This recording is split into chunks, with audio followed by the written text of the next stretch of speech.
Good morning, Foundation Vote Restoration Church. I hope you guys are doing well this morning. I'm excited to see some of you guys. I know that it's been, can you guys believe it's been over a year since we've actually been in the physical sanctuary? But I'm believing that hopefully soon we will be able to return soon. I know they have vaccines out and people are hoping that things get better. And I'm hoping that things get better as well, kind of with how things are going. If you have your Bibles this morning, if you turn to 1 Kings chapter 19, and I'm going to read it verse 1. 1 Kings chapter 19, verse 1. And what I'm going to do is I'm going to read a story that's very familiar this morning. So when you have 1 Kings chapter 19, verse 1, you can read along with me or silently or out loud. That's the one of the benefits of virtual. So I'm going to start at verse 1. I'm going to read through verse 8. And it reads, Ahab told Jezebel that all Elijah had done and how he had killed the prophets with the sword. Verse 2. Then Jezebel sent a messenger to Elijah saying, so may the gods do to me and more also, if I do not make your life as the life of one of them by this time tomorrow. Then he was afraid, and he arose and ran for his life and came to Beersheba, which belongs to Judah, and left his servant there. Verse 4 reads, but he himself went a day's journey into the wilderness and came and sat down under a broom tree. And he asked that he may die, saying, is it enough now? O Lord, take away my life. He's asking God to take his own life. It better have been, you said, God, just take my own. It's okay. You could be transparent in your own home or in your own mind. They said, Lord, take my life. And he said, for I am no better than my fathers. Verse 5 says this, and he lay down and slept under a broom tree. And behold, an angel touched him and said to him, arise and eat. And he looked, and behold, there was at his head a cake baked on hot stones and a jar of water. And he ate and drank and lay down again. Verse 7, and the angel of the Lord came again a second time and touched him and said, arise and eat, for the journey is too great for you. And he arose and ate and drank and went into the strength of that food 40 days and 40 nights to the mount of God in Horeb. Okay, this morning I want to talk from the topic of how to stand when you want to quit. Okay, how to stand when you want to quit. What we see in this scripture in 1 Kings 19, we see Elijah. He's on the run from Jezebel. He's tired. He's weary. And what you don't see, because for the sake of time, he had just killed prophets that Jezebel had set up. He had killed them on the mountain. And he had prophesied there was going to be a drought, and he had killed all of Jezebel's prophets. Jezebel is married to Ahab, who is the king at that time. So Ahab goes and tells Jezebel what Elijah did. What Jezebel does is she goes and she sends word. She don't go herself. She sends word to Elijah, and she tells him, by this time tomorrow, what you did to my people, I'm going to do to you. Oh, okay. Y'all following along? And what she does is she makes a promise to Elijah that I'm going to do what you did to me. And it's just like church people. I'm going to get back at you because you hurt me. But what she did not realize, thank you for the song, that two wrongs don't make a right. And it wasn't the fact that Elijah was even wrong, because Jezebel, we already know she was wicked. She was evil. She did the most low down, dirty things. And what she thought was right in her eyes was really wrong in the sight of God. And what we see here is we see Elijah, after he just won a battle, he has one of his most highest moments. We see Elijah go through a season of depression. I know it's not popular in church culture. We see him go through a season where he wants to quit. In verse 5 says this, he wishes that he may die. Okay, you don't have to say amen. You don't have to say anything. Has anybody ever been in a place in their life where you just said, Lord, I'm sick of it all? You ain't saying, Lord, I want to die, but you're saying, I'm tired of it. You wanted to quit. Sometimes you feel in your life that you may be like Elijah. People saying you should be happy. You should be at your highest moment. You should be excited. You got this going on, that going on, that going on. Your kids got this, and the third going on. Your spouse has this, and that going on. Your church has this is going on with your job. But really, on the inside of yourself, you want to break down and quit. Many times, as Christian people and in the church, we always are preaching faith and preaching prayer and preaching prophecy and the gifts and speaking in tongues and he's coming in a Honda and all those things. But nobody wants to talk about the other side of a win.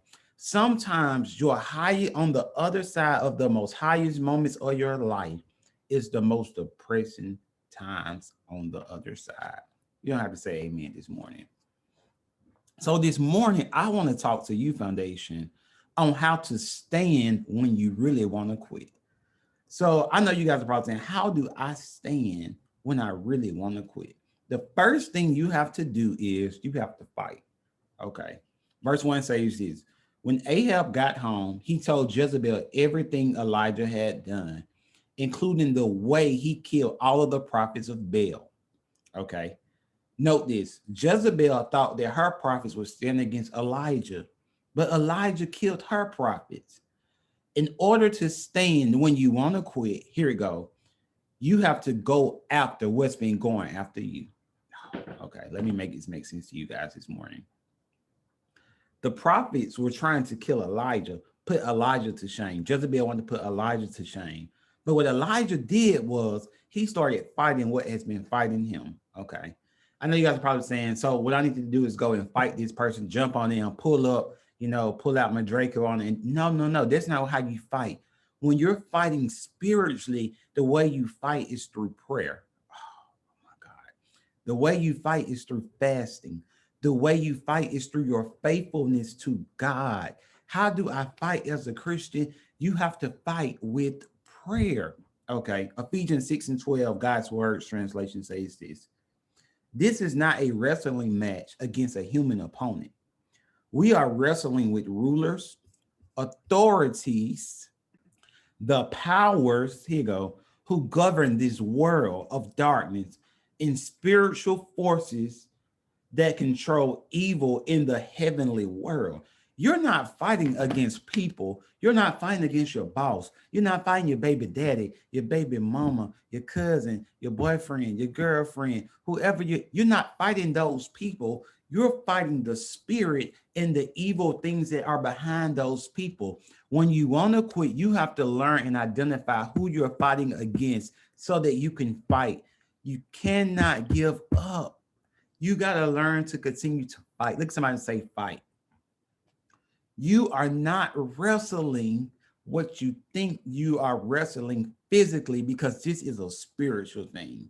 Okay, let me make it make sense to you guys. Have you ever worked a job and you wanted to just kind of go off, or somebody just did something that just really ticked you off, and you wanted to go fight them, but you realize you can't fight them because you're going to go to jail, you need your job, and all these different things. So what you do is you have to pull out the handbook, the policy manual, and you have to go through email and pull out certain things and do certain things. And you can't fight it how you really want to fight them, because they really knew who you was. Like they knew you would probably take your wig off your head, or wrap your head up or put a do-rag on and actually like throw hands on them. But what you have to do is you have to fight through email and fight with policies when you really want to fight them. That's how it is spiritually.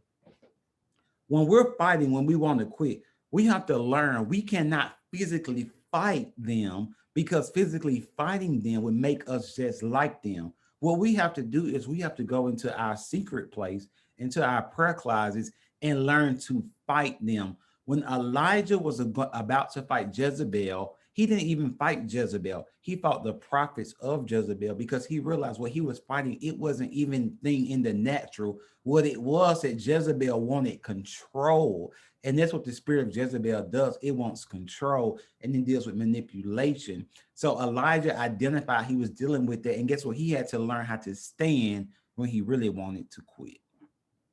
Look at somebody just say fight. The second thing you have to do when you want to know how to stand when you really want to quit is you cannot fear. Oh my God. Point number 2, verse 2, says this, verse 2 and 3. Then Jezebel sent a messenger to Elijah saying, so may the gods do to me and more also, if I do not make your life as the life of one of them by this time tomorrow. Verse 3. Then he was afraid, another word for his fear, and arose and ran for his life and came to Beersheba, which belongs to Judah, and left his servant there. Elijah feared Jezebel because she said, I'm going to kill you. Oh my God. He got in fear because he was like, I done did all this stuff. I done messed this up. I did the whoop, the whoop, the whoop, the whoop, the whoop, the whoop. I done did all this stuff. And Jezebel saying she's going to kill me. And what he did was he feared and he ran. Oh my God. Learning how to stand when you really want to quit is you cannot fear. You have to run and to charge at what's been coming after you. So if it's sickness in your body that's coming after you, you have to begin to start declaring your body, I am healed and I'm whole. By his stripes, I'm healed. I declare cancer has no authority in my body. I declare diabetes has no authority in my body. I declare migraine headaches has no authority in me. Lupus, no, nothing has any authority in my body. Because you have to learn, you cannot fear. When the doctor gives you a bad diagnosis and you really say, I'm tired of this, I'm tired of, it's always something when I go to the doctor. You have to learn to stand and don't fear. Faith and fear cannot coincide together. One is going to win over the other. Look at somebody and say, don't fear. Elijah thought that Jezebel could do what she said that she can do. We have to realize that Jezebel weighed Elijah down so much that he got into fear. And we can be transparent for 10 seconds. Sometimes when you're going through life circumstances and they weigh you down, you done won battle after battle after battle after battle. You done prayed and got the answer and got the answer. You done beat this sickness, this disease. You lost that family member, that family member, that family member. You're still standing. But sometimes life can weigh you down. Oh, y'all don't have to say anything to me. I'll talk to myself. Sometimes life can weigh you down so much to where you get in fear. And going back to point number one, you have no fight in you, but you have to understand in order to learn how to stand when you want to quit, you cannot fear. Okay, 2 Timothy 1:7 says this. You already know it. For God has not given us a spirit of fear, but what? Power, love, and a sound mind. He didn't give you fear. So if I got fear, it didn't come from God. Why it didn't come from God? Fear didn't come from God because God has not given me a reason to fear. Oh, yeah, I missed it. Fear does not come from God because he hasn't given me a reason to fear. So I have to realize this. No matter what is going on in my life, God has given me faith and not fear. Look at somebody say, I got faith, not fear. Okay, say it again. Say, I got faith and not fear. No matter where fear is trying to come into your life, I decree and declare over your life that fear has no authority over you. You don't have to fear your doctor's appointments. You don't have to fear going to your bank account because I decree and declare that there is no fear because God is infusing you with the faith. Point number 3. When learning how to stand and when you really want to quit, this is the third thing you have to do. You probably never heard this. You have to realize you are a human. Oh my God, you are a human being. You are not some type of superhero, some type of celestial being. You are a human. You are a human. You are a human. What is that? We probably saying, what does that have to do with anything? Verse 4 says this. But he himself went a day's journey into the wilderness and came and sat down under a broom tree. And he asked that he may die. Nobody wants to say, hey, he said, Lord, I want to die. He said, Lord, just take me. I'm tired. That's why I'm glad we're in virtual church right now. Some people have you ever felt in your life? You said, Lord, I'm sick of it. I can't take no more. I'm tired. I'm weary. I mean, if it ain't one thing, it's 2 or 3 things. Some people in their life say, Lord, just take it. Elijah, okay, let me paint a picture for you. I'm getting excited. A prophet of God, somebody is up there prophesying to people, telling people it's not going to rain for 7 years and don't happen. The same Elijah that fed the widow at Zarephath, the same Elijah that raised the dead girl from the dead. This is the same Elijah that is asking God to take his life. It amazes me that in church, we love to preach. We love to prophesy. We love to speak in tongues, interpret tongues, pray for the sick to be healed. But nobody wants to say, hey, I'm depressed. Nobody wants to say I'm suicidal. Nobody wants to say, hey, I'm a human being. And what we do is we put church people, we put people in the church. We put people that are go to church. We put people that pray. We put even this Christians in general on this high pedestal. And we even put ourselves on the pedestal, not realizing, guess what, that we're human sometimes. Y'all don't have to say anything. We are human beings. We are people that have emotions. We have feelings. Sometimes fear is going to creep in. Sometimes you will be depressed. Sometimes you may even get suicidal. Sometimes you may have anxiety because guess what? It comes with the walk that you go through, but you have to make sure you don't let those things win. Okay. Elijah said that he may die. This is what God's words translation says. It says this. He came to a long broom bush and collapsed in its shade, wanting in the worst way. He said, I want to be done with it all, to just die. Elijah said this, enough of this, God, take my life. I'm ready to join my ancestors. Exhausted, he fell asleep under the broom tree. He was so tired. He said, Lord, just take me. And then he just fell out. He fell out because he was tired.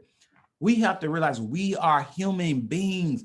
When you're learning to stand, when you really want to quit, you have to realize that sometimes you're going to want to give up. I know you're praying for hours and you're fasting. And I'm not saying get out of faith, but when you realize you can't do this in your own power, that's why Philippians 4:13 says this, I can do all things through God who strengthens me, because if we don't realize that, we would want to give up. Look at somebody say, I wanted to give up. Okay, nope. You don't have to say nothing, but if you just ever want to just give up, you can just say amen under your breath, that sometimes we want to just give up. I'm going to say something, move on. Sometimes so many things can come at you at one time. It makes you want to give up. Sometimes you can lose so many loved ones at one time. It makes you want to give up.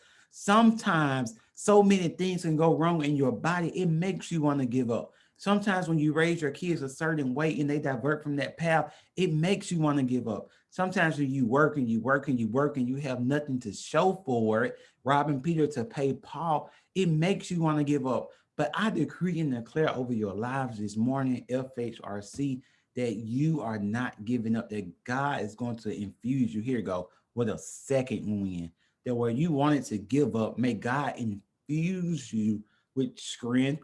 May he infuse you with joy. May he infuse you with his peace, because guess what?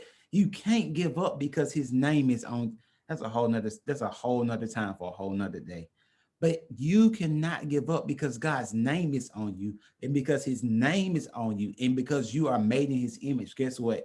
God will see you through. Note this. When learning how to stand when you want to quit, know that it is just so normal to feel many different ways. This was why Romans 7:21 says this when Paul said this.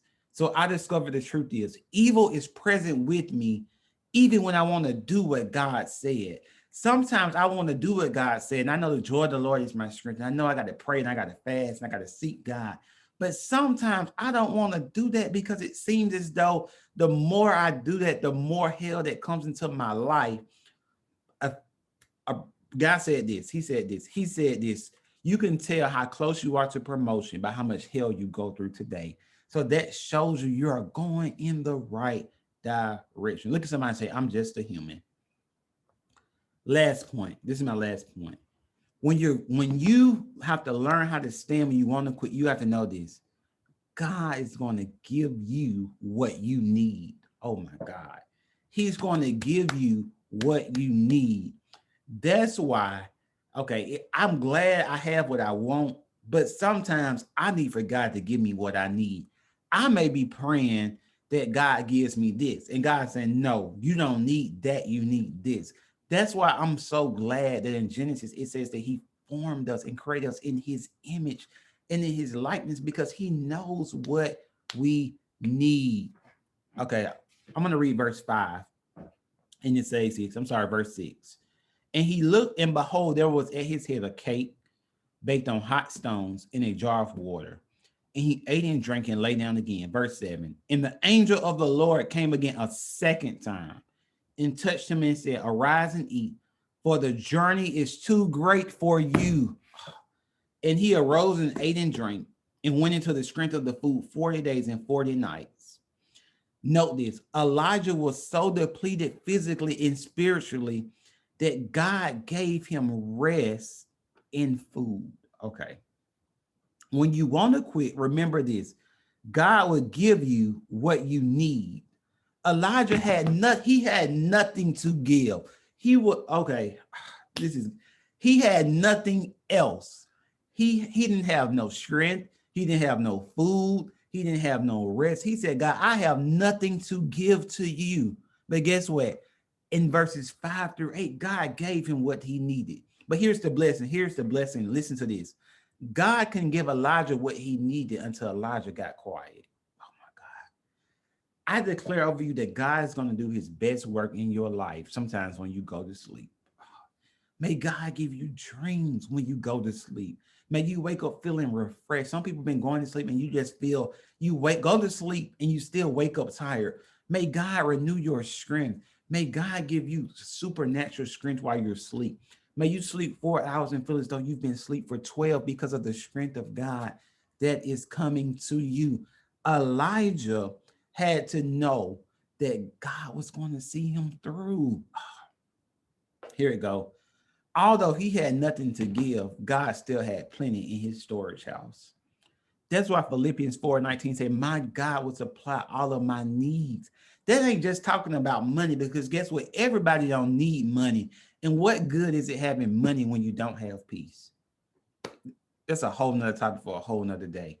May God give you what you need. You have to learn Foundation of Hope Restoration Church that no matter what, you cannot quit. You got to learn how to stand. Why do I have to learn how to stand? Because if I don't learn how to stand, guess what? People are looking at me. God's name is on you. And I want to encourage you guys this morning. Don't quit. Why don't quit? Because God's name is on you. Y'all don't get it. Y'all don't get it. Because God's name is on me. If I fail, he fails. So guess what? I can't fail because his name is on the line. No matter what you're going through in your life, whether it's good, bad, ugly, in between, know this right here. Don't quit.